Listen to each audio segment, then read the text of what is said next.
네, 이제 오늘 벨지신앙고백서 제18항, 19항을 살펴보도록 하겠습니다. 시편 찬송 447쪽부터 448쪽에 기록되어 있는 신앙고백서 제18항과 19항을 펼쳐주시기 바랍니다. 벨지신앙고백서 제18항, 19항입니다. 제18항, 하나님의 아들의 성육신. 그러므로 우리는 하나님께서 정하신 때에 종의 형상을 입고 사람의 모양으로 태어나신 그분의 독생하시고 영원하신 아들을 세상에 보내셨을 때 그분이 거룩한 선지자의 입으로 선조들에게 주신 약속을 성취하셨다고 고백합니다. 그분은 진실로 사람의 모든 연약함을 가진 참 사람의 본성을 취하셨지만 죄는 없으셨습니다. 왜냐하면 그분은 복된 동정녀 마리아의 태에서 사람의 행위가 아닌 성령의 능력으로 잉태되셨기 때문입니다. 그분은 참 사람이 되시기 위해서 육체에 관한 인간의 본성뿐만 아니라 참 인간의 영혼 또한 입으셨습니다. 왜냐하면 사람은 육체뿐만 아니라 영혼도 타락했으므로 그 둘 다를 그분께서 영혼과 육체 모두를 입으셔야만 했기 때문입니다. 우리는 그리스도께서 그분의 모친으로부터 인간의 육체를 입으셨다는 사실을 부인하는 제세례파의 이단설을 반대하며 그리스도께서 자녀들의 몸과 피에 참여하셨음을 고백합니다. 그분은 다윗의 자손이시며 육신에 따라 다윗의 씨로 나셨고 동정녀 마리아의 태의 열매가 되셨으며 여자에게서 나셨고 다윗의 가지시며 이새의 줄기로부터 난 싹이시며 유다 지파에서 나셨고 육신에 따라서 유대인의 자손이셨으며 아브라함의 씨이십니다. 왜냐하면 그 아들께서 아브라함의 자손들과 관계되시기 때문입니다. 그러므로 그리스도는 모든 면에서 그분의 형제들과 같이 되셔야 했지만 죄는 없으셔야 했습니다. 이렇게 그분은 진실로 우리의 임마누엘, 즉 우리와 함께 계시는 하나님이십니다. 이어지는 19항 보도록 하겠습니다. 제19항, 그리스도의 하나의 위격 속에 있는 두 본성.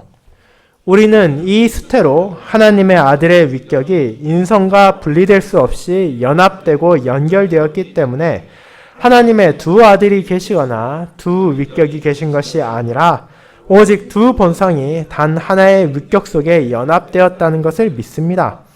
각 본성은 그 자체만의 독특한 속성을 보유하고 있습니다. 즉 그분의 신성은 항상 생명의 시작이나 끝이 없이 비조되지 않은 채로 있으며 하늘과 땅에 충만합니다. 그분의 인성도 그 자체의 고유한 속성을 잃지 않습니다. 즉 인성은 시작의 날이 있으며 창조된 상태를 유지하고 있습니다. 그 인성은 유한하며 참 육신의 모든 속성을 부여하고 있습니다. 심지어 그리스도께서는 그분의 부활로 인성의 불멸성을 부여받으셨음에도 불구하고 인성의 실제를 바꾸지 않으셨습니다. 왜냐하면 우리의 구원과 부활이 또한 그분의 몸의 실제에 의존해 있기 때문입니다. 하지만 이 두 본성은 한 위격에 밀접하게 연합되어 있어 그분의 죽음으로도 나뉠 수 없었습니다. 그러므로 그리스도께서 죽으실 때 그분의 아버지의 손에 위탁하신 것은 육신에서 분리된 참된 인간의 영이었습니다. 한편 그분의 신성은 무덤에 누워 계실 때조차도 항상 그분의 인성과 연합된 채로 있었습니다. 그리고 그 신성은 얼마 동안 그것이 드러나지 않았던 유아 시기에도 그분 안에 있었던 그대로 항상 그분 안에 유지되었습니다. 이런 이유로 우리는 그리스도를 참 하나님과 참 사람으로 고백합니다. 즉 그분의 능력으로 죽음을 정복하시기 위한 참 하나님이시며 육신의 연약함에 따라 우리를 위해 죽으시기 위한 참 사람이십니다. 네. 말씀 묵상한 후에는 찬송 1, 2장 1, 2, 3절로 우리의 신앙을 고백한 후 찬송 15장 3절, 4절을 이어서 부르도록 하겠습니다.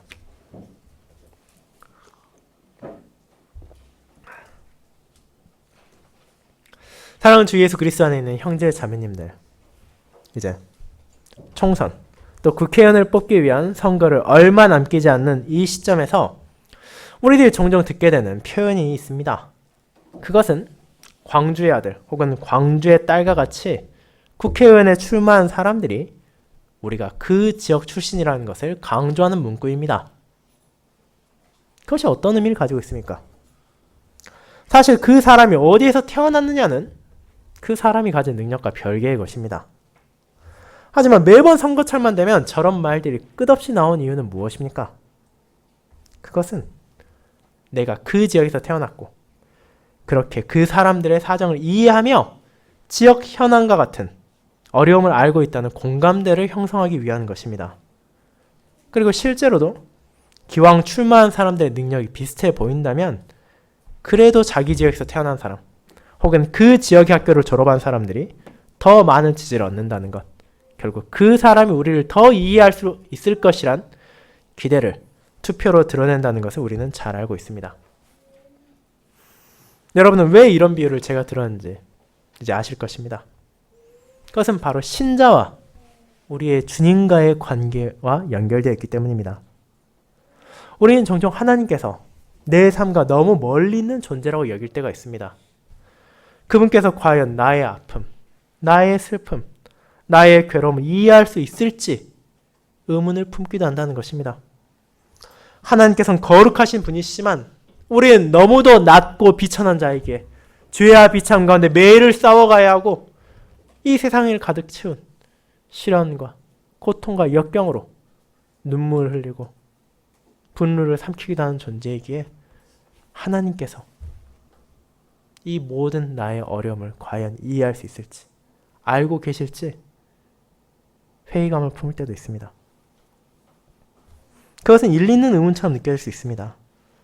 하지만 여러분이 하나님에 대해 알아가면 알아갈수록 그렇지 않다는 것도 깨닫게 될 것입니다. 그 이유는 다른 데 있지 않습니다. 저와 여러분을 위해 이 땅에 오신 예수 그리스도 아들 하나님께서는 참 하나님이실 뿐 아니라 저와 여러분과 마찬가지로 혈과 육을 지니신 참 사람이시기 때문입니다. 그분은 우리와 같은 연약한 육체를 가지고 태어나셨으며 우리와 마찬가지로 삶의 희로애락을 경험하셨습니다. 그렇게 그분께서는 말로만 우리를 이해하려 한다고 말하고 선거철에만 사람을 신경 쓰는 정치인들과 달리 진정한 의미에서 저와 여러분의 고충을 알고 계시며 그런 우리를 불쌍히 여기시고 또 그런 우리를 시험에서 건지기 위해 필요한 것들을 베푸시는 분이십니다. 그렇기 때문에 성도는 어떤 의심도 없이 나의 구주를 신뢰하고 의지할 수 있는 것입니다.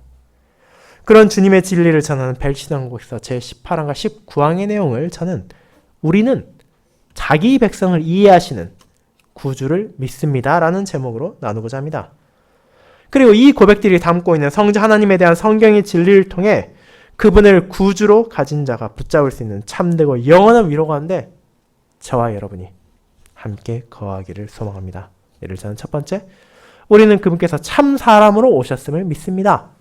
두 번째, 우리는 그분께서 참 하나님이심을 믿습니다. 세 번째, 우리는 그분만이 우리의 구주라는 것을 믿습니다 라는 대지로 나누어 보겠습니다. 먼저 첫 번째, 우리는 그분께서 참 사람으로 오셨음을 믿습니다 라는 부분을 생각해 보겠습니다. 형제자매 여러분, 별신앙 백서를 통해 우리의 믿음을 살피고 하나님의 말씀에 따라 진리를 고백하는 것은 결코 쉽기만 한 과정이 아닙니다. 그 사실 우리는 고백서의 시작에서부터 계속해서 마주하고 있습니다. 제1항으로부터 시작하여 우리가 지난주까지 다룬 제17항까지 있는 모든 내용들은 실제로는 믿음 없이는 아무리 똑똑한 사람이라 하더라도 깨달을 수 없고 아무리 훌륭한 사람이라 하더라도 고백할 수 없는 진리이기 때문입니다. 이는 앞선 15항부터 17항의 내용도 마찬가지였습니다. 사람의 원죄, 우리 모두의 첫 조상인 아담 안에서 우리가 함께 죄를 지었고 그 죄의 영향으로 우리가 지금도 죄에서 벗어날 수 없다는 것을 고백하는 것은 쉬운 것이 아닙니다. 심지어 하나님을 믿고 성경을 그분의 말씀으로 받아들인다는 교회 안에서도 이를 거부하고 어떻게든 사람의 의지와 능력을 강조하고자 하는 이들도 계속해서 나타나는 것이 현실입니다. 죄가 그저 모방의 문제일 뿐 원죄의 죄책과 영향을 거부한 펠라기우스부터 시작해서 얼마나 많은 사람들이 다양한 방식으로 이 진리를 거부했습니까? 결국 그들이 원한 것은 다른 것이 아닙니다. 사람이 여전히 자기 의지로 하나님을 섬길 수 있고 하나님께서 받아들일 수 있는 선행을 할 수 있고 그에 따라 구원에 기여할 수 있는 조금의 여지라도 아주 남아있다는 것입니다. 그들에게 있어 구원은 온전한 은혜가 아니라 하나님의 은혜가 있지만 그럼에도 사람의 무언가가 더해져서 획득할 수 있는 것이길 바랬습니다. 자신들이 어떤 선을 행할 능력도 의지도 없다는 것을 받아들이지 못한 것입니다. 그렇게 해서 선택에 있어서도 그와 같은 잘못된 생각의 영향이 남아 있습니다. 하나님께서 영원 전에 일부 사람을 택하셨지만 그것까지도 사람의 미래와 그들의 믿음 그리고 그들의 선행을 미리 보시고 결정하셨다는 알미니우스의 주장이 그런 것이었습니다. 그리고 이런 잘못된 가르침들은 계속해서 교회 안의 뿌리로 내리려 했지만 하나님께서는 어거스틴과 고마루스 같은 자신의 종들을 사용하심으로 그런 이단을 배척하고 교회가 진리를 수호할 수 있도록 자비를 베푸신 것입니다. 이제 우리는 그런 하나님의 은혜 안에서 원죄와 구원의 진리를 바르게 고백할 수 있게 됩니다. 모든 사람은 아담의 죄에서 자유롭지 못합니다. 한 사람의 잘못으로 인해 죽음이 세상에 들어왔고 언약의 대표자인 아담의 죄는 그 모든 후손들에게 원죄를 남겼을 뿐 아니라 그들에게 이어진 부패한 본성으로 계속해서 자범죄를 짓게 합니다. 그렇게 우리는 내 힘과 내 의지와 내 능력으로는 어떤 선행할 수 없을 뿐 아니라 오직 악으로만 기울어져 있다는 것을 인정하게 됩니다. 그것은 결코 즐거운 것이 아닙니다. 하지만 동시에 이를 인정함으로 우리는 구원으로 나아가는 첫 걸음을 내딛게 됩니다. 신자는 자기 자신의 현실을 바르게 고백함으로써 주님만을 의지할 수 있기 때문입니다. 그분께서는 사람의 행위를 고려하지 않으시고 은혜와 선하심 가운데 택하셨습니다. 구원은 우리의 무언가로 인해 흔들리고 변하는 것이 아니라 하나님의 계획 안에서 굳게 서 있습니다. 그렇게 성도는 주님의 자비와 공의를 드러내는 선택 안에서 그분을 찬양할 수 있는 것입니다. 이제 그와 같이 하나님께서는 구원의 계획을 세우시고 그 계획을 자신의 아들을 통해 이루십니다. 아담과 하와에 주셨던 여자의 후손의 약속 안에 나타난 복음은 예수 그리스도 하나님의 독생자를 통해 성취되었으며 그 놀라운 구속이 어떤 방식으로 이루어지는지를 우리는 오늘 제18항과 제19항을 살핌으로 고백하게 될 것입니다. 이 항목들에서 우리는 예수 그리스도 성자 하나님의 두 본성에 대한 부분을 살피게 됩니다. 그분께서 참 사람 되심 그리고 참 하나님 되심이 우리의 구원과 어떤 연관인지 고백한다고 말할 수 있을 것입니다. 그 중에서도 18항은 하나님의 아들의 성육신이란 제목을 가지고 있습니다. 그럼 이 제목이 말하고자 하는 것은 대체 무엇입니까? 이는 그분께서 참 사람이라는 것을 강조하고 있습니다. 그리고 이 또한 우리의 구원에 필요한 것임을 알려주는 것입니다.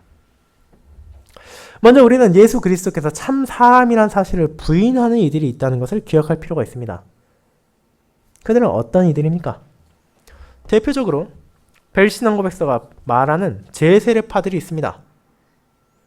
메노시모스는 아담과 그리스도가 정반대되기 때문에 그리스도께서 아담처럼 사람의 육신을 취하셨다면 결코 온전히 의로울 수 없다고 주장했습니다. 그에 따라 분명 예수 그리스도께서는 마리아 안에서 태어나셨지만 마리아에게서 태어난 것은 아니라고 주장한 것입니다. 만약 그분께서 마리아의 육체로부터 조금이라도 무언가를 이어받은 것이 있다면 그것은 죄로 오염되었을 것이고 그에 따라 참된 의인으로 이 땅에 오실 수 없다는 것이 그의 주장이었습니다. 비록 그 과정에서 제세례파 내부에서도 이견이 있을지언정 그들이 공통적으로 주장하는 것은 예수 그리스도, 성자 하나님이 우리와 같은 참된 사람은 아니라는 것입니다. 그렇다면 그들의 주장이 잘못되었다는 것을 우리는 어디에서 알게 됩니까? 성경, 하나님의 말씀에서 알게 됩니다. 제18항은 계속해서 성경을 인용해서 하나님의 참 사람 되심을 고백하고 있습니다. 오늘 읽은 히브리서 2장도 그에 포함됩니다. 바울은 교회에 이렇게 전합니다. 자녀들은 혈과 육에 속하였음에 그도, 즉 그리스도도 또한 같은 모양으로 혈과 육을 함께 지니심은 이라고 2장 14절에서 말하고 있습니다. 그리고 빌립보 교회를 향한 편지에서는 이를 더욱 분명히 말합니다. 오히려 자기를 비워 종의 형체를 가지사 사람들과 같이 되셨고 사람의 모양으로 나타나사라고 전하고 있지 않습니까? 빌립보서 2장 7, 8절입니다. 그분께서 진정으로 육신을 취하지 않으셨다면 사도는 그와 같이 말할 수 없었을 것입니다. 하지만 주님께서는 저와 여러분과 마찬가지로 찌르면 피가 나는 몸, 부딪히거나 깨어지면 통증을 느끼는 육체를 지니셨고 더 나아가 그것이 자신을 한없이 낮추는 것을 아시면서도 이 종의 육체를 취하셨습니다. 왜냐하면 그것이 자기의 백성을 구원하기 위해 필요한 것임을 아셨기 때문입니다. 그렇게 그분께서는 마리아에게서 육신을 입어 태어나셨습니다.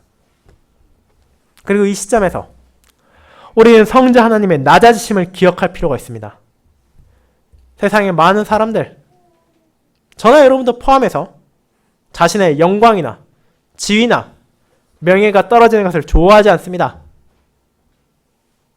직장에서 직위가 강등되는 것은 아주 큰 처벌 중에 하나이며 지방으로 전출되는 것은 모욕이라 여기는 사람들도 있습니다. 그러나 성자 하나님께서는 우리를 위해 무엇을 감당하셨습니까? 자기 백성을 위해 기꺼이 스스로를 낮추셨습니다. 그분은 진정 겸손한 왕이십니다. 그분의 성육신은 아버지 하나님의 뜻 가운데 계획된 것입니다. 하지만 동시에 아들 하나님께서 기꺼이 자신을 낮추신 것이기도 합니다. 예수 그리스도, 우리의 주님이 하기 싫은데 어쩔 수 없이 종의 형상을 가진 것이 아니라는 것입니다. 그분께서는 자신을 비우시고 성육신하셨습니다. 그것은 스스로 이를 취하셨다는 의미를 담고 있습니다. 성육신에 있어 성자 하나님께서 수동적으로 받아들이기만 하신 것이 아니라 적극적으로 기꺼이 일을 행하셨다는 것입니다. 그와 같은 성자 하나님의 성육신은 성령 하나님의 역사하심으로 말미암아 참 사람이지만 원죄로부터 자유로운 참으로 의로운 사람으로 태어나실 수 있었습니다. 그렇다면 그분께서 이렇게 사람으로 태어나심이 어떤 의미를 가지고 있습니까? 첫째로 우리는 그 안에서 성부 하나님의 약속이 이루어짐을 보게 됩니다. 그분께서 아담과 하와에게 주었던 첫 복음, 뱀의 머리를 상하게 할 여자의 후손에 대한 약속은 구약시대에 걸쳐 계속해서 구체화되고 분명하게 드러나고 있었습니다. 이스라엘의 신실한 자들은 자신들을 죄와 멸망에서 건질 메시아, 하나님의 기름 부은 자 받은 자가 올 것을 기다리고 있었습니다.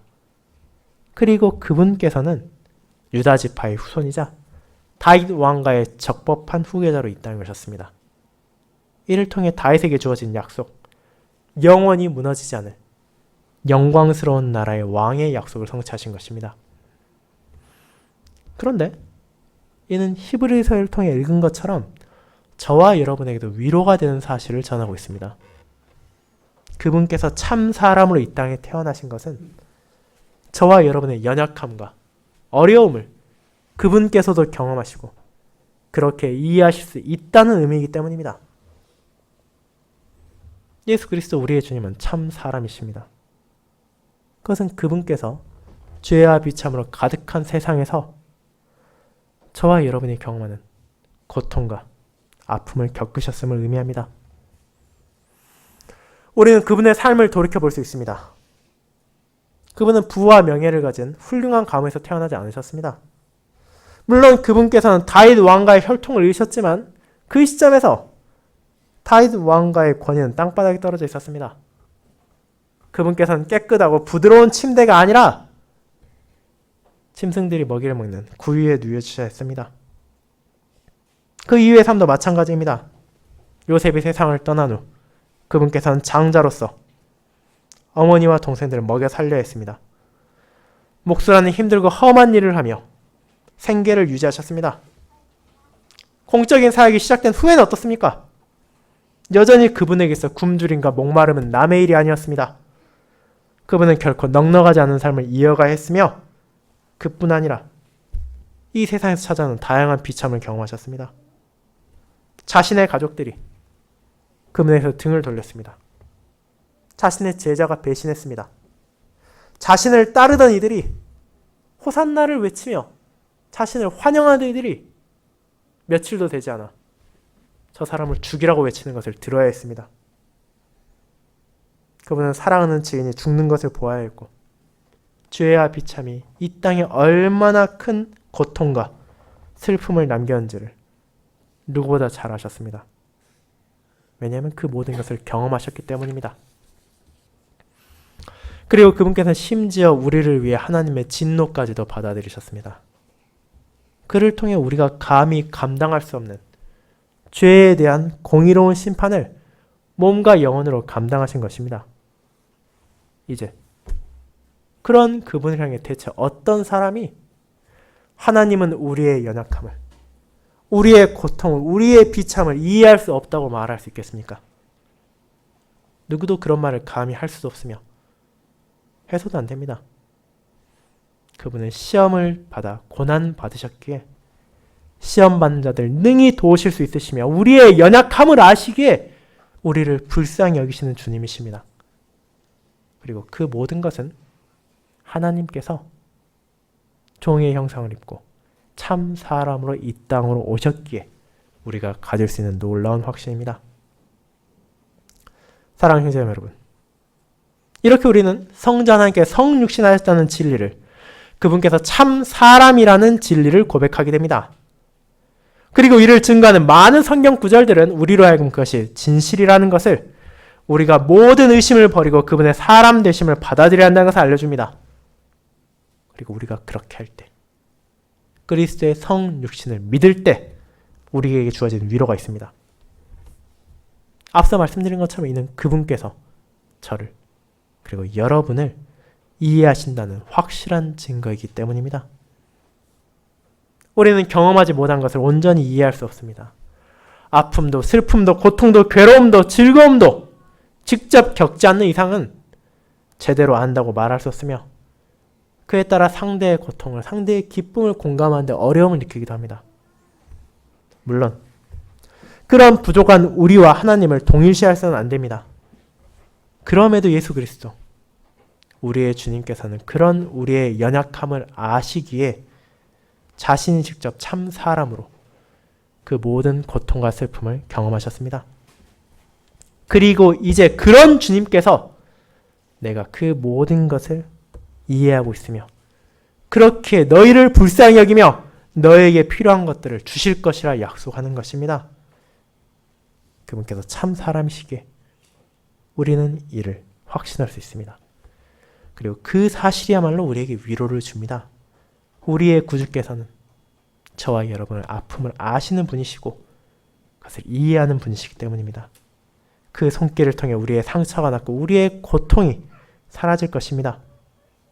그 이유는 우리를 이해하시는 참 사람이신 예수님은 진실로 임마누엘, 우리와 함께 계시는 하나님이시기 때문입니다. 그것이 두 번째, 우리는 그분께서 참 하나님이심을 믿습니다로 이어집니다. 성도 여러분, 그렇게 우리는 구주께서 참 사람 되심을 고백합니다. 그리고 그를 통해 주어진 위로가 있음을 함께 했습니다. 하지만 동시에 우리가 그분께서 참 하나님이심을 잊어서는 안 됩니다. 그분께서는 참 사람이시고 동시에 참 하나님이시기에 우리의 구주가 될 수 있으시며 그를 통해 주어진 위로가 있기 때문입니다. 그리고 이 진리 역시 많은 오해를 사고 잘못된 가르침이 있음이 사실입니다. 무엇보다 이 또한 부족한 사람이 온전히 이해하기는 어려운 것이기 때문입니다. 어떻게 하나의 위격 안에 신성과 인성이라는 두 가지 본성이 있을 수 있습니까? 어떻게 한 인물이 참 사람이자 참 하나님일 수 있겠습니까? 그 전에도 그 후에도 이와 같은 이가 없기에 이를 받아들이는데 어려움이 있는 것은 사실입니다. 그 결과 이 또한 자신들의 생각에 끼워 맞추기 위해 왜곡하고 오용하는 이들로 나타났습니다. 그렇다면 여기서 말하는 핵심적인 사안은 무엇입니까? 그분의 신성과 인성이 혼합되거나 분리되지 않으며 한 위격 안에서 연합되었다는 것입니다. 그분의 하나님 되심이 그분의 사람 되심을 흡수하지 않았고 그분의 사람 되심이 하나님 되심을 더럽히지 않았습니다. 만약 어떤 방식으로도 그렇게 되었다면 예수 그리스도께서는 사람이 아닌 하나님이시거나 혹은 반인 반신과 같은 다른 종교의 신화 속에 나오는 중간적 존재였을 것입니다. 그렇다면 이제 성경이 그분에 대해 어떻게 말하는지를 생각해 봅시다. 하나님의 말씀은 그리스도의 두 본성이 모두 참되다는 것을 보여줍니다. 그분은 신성으로는 영원 전부터 계시지만 동시에 인성으로는 마리아에게서 태어난 날이 존재합니다. 그분의 신성으로는 어떤 제한도 없으시지만 인성으로는 우리와 마찬가지로 먹고 마시고 쉬고 주무셔야 했습니다. 심지어 그분의 신성만이 아니라 인성까지도 하늘아버지 우편에 여기심으로 지금도 분명히 존재하고 계십니다. 그분의 인성은 이 땅에서 사역하실 때만 잠시 사용한 일시적인 것이 아니라 지금도 그분의 백성들이 받을 영광스러운 육체의 아름다움을 비추며 증거하고 있습니다. 그렇다면 이제 그런 예수 그리스도의 참 하나님 되심 우리에게 어떤 위로를 줍니까? 이는 우리의 구주께서 우리를 이해하실 뿐 아니라 우리에게 필요한 긍휼을 베풀 수 있는 능력과 권위를 가지셨음을 가리킵니다. 그분은 참 사람으로 우리의 연약함을 아시고 동정하실 뿐 아니라 참 하나님으로 그런 우리에게 필요한 모든 것을 아낌없이 베푸십니다. 만약 그와 같은 그리스도의 두 본성이 거짓되었다면 우리는 참된 위로를 얻을 수 없을 것입니다. 그분께서 우리를 이해하지 못하는 전능자이시거나 혹은 이해해야 한다 하더라도 도울 능력이 없는 피조물이었을 것이기 때문입니다. 그러나 그리스도의 이 두 본성은 모두 참된 것입니다. 그분의 죽음으로도 나뉠 수 없는 이 본성 안에서 그리스도께서는 여전히 저와 여러분을 불쌍하게 여기시고 우리를 이해하십니다. 그렇게 부족하고 연약한 우리가 생명의 길로 나아갈 수 있도록 자신의 영을 베푸시고 그 인도에 따라 자신에게 접붙임 받음으로 새로운 생명으로 나아갈 수 있게 하신 것입니다. 그런 은혜가 참 사람이자 참 하나님 되심으로 그리스도의 은혜로 우리에게 주어진 것입니다. 사랑하는 성도 여러분, 이와 같이 우리는 그리스도의 하나의 위격 속에 있는 두 본성을 고백합니다. 이 또한 우리의 이성이나 지혜로 받아들이기 어려운 것임을 저는 인정합니다. 하지만 동시에 믿음으로 이를 받아들이고 진리 안에서 그 사실을 깨닫는 사람에게는 형언할 수 없는 위로를 줍니다. 우리의 구주께서 참 사람, 참 하나님이셔야만 어리석은 우리도 가질 수 있는 위로가 있기 때문입니다. 그분께서 나를 이해하시고 나를 도우십니다. 그분께서 나의 연약함을 아시기에 그것을 채워주시고 내 아픔을 아시기에 감싸주시며 내 어리석음을 아시기에 인도해 주십니다. 그리고 그 모든 은혜를 베푸실 수 있는 유일한 분은 나의 구주, 나를 위해 낮아지시고 나를 위해 높아지신 단 한 분 예수 그리스도뿐입니다. 그 사실을 고백하며 우리는 그분의 두 본성을 통해 주어지는 가장 큰 은혜, 우리의 가장 큰 피로를 채워주는 그분의 손길을 바라보게 됩니다. 거의 세 번째, 우리는 그분만이 우리의 구주라는 사실을 믿습니다로 이어집니다.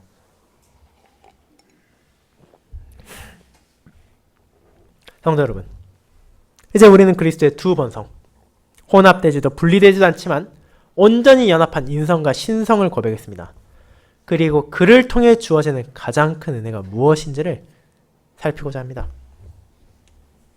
우리가 누군가의 어려움을 이해하고 도우려 한다면 당연히 그 사람에게 가장 필요한 것을 제공하려 할 것입니다. 그렇다면 주님께서 우리를 이해하시고 우리를 불쌍히 여기신다면 그분께서는 대체 저와 여러분에게 무엇을 주고자 하시겠습니까? 여러 가지를 떠올릴 수 있을 것입니다. 하지만 그 중에서 가장 핵심적인 것은 결국 우리를 죄와 마귀의 종노릇에서 해방시켜 주시고 영원한 심판에서 건져주신다는 것입니다. 죄의 용서와 구원이 없다면 우리가 이 땅에서 무엇을 받고 무엇을 누리고 경험한다 하더라도 그것은 결국 일시적인 것에 지나지 않으며 참되고 영원한 평안을 줄 수 없기 때문입니다. 그렇게 이를 위해 그리스도는 참 하나님이시자 참 사람으로 이 땅에 오시고 저와 여러분에게 본질적으로 필요한 은혜를 베푸셨습니다. 그리고 이 사안은 우리가 교리문답 제6주일을 통해 매 해마다 고백한 바가 있습니다. 그것은 우리에게 어떤 중보자가 필요한지를 묻습니다. 다르게 말하자면 대체 어떤 존재가 우리를 죄에서 건져내고 하나님의 공의로운 심판에서 건져낼 수 있냐고 묻는 것이었습니다.